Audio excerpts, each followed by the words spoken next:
സൂക്കറുണ്ടോ? പനി. പനിയാ? പനി തലവേദനയുണ്ട്.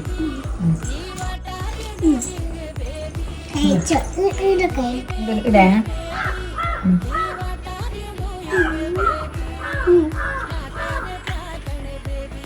പിന്നെ ഇതെല്ലാം വേദന.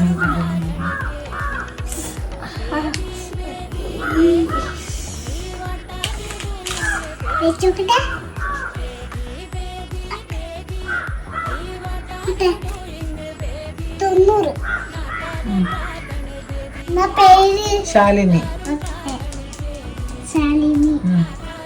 വയസ്സ് 30. ഡോക്ടറെ ഇടയ്ക്കിടയ്ക്ക് വരാൻ പറ്റൂല, ദൂരെയാണ് വീട്. ഓട്ടോയിന് 75 റുപ്യ കൊടുക്കണം. ഞാനും പൈസ തരാം. ഞാൻ ബസ്സിന് പൈസ, ഓട്ടോയിനും പൈസ, എല്ലാം പൈസ. ഓക്കെ.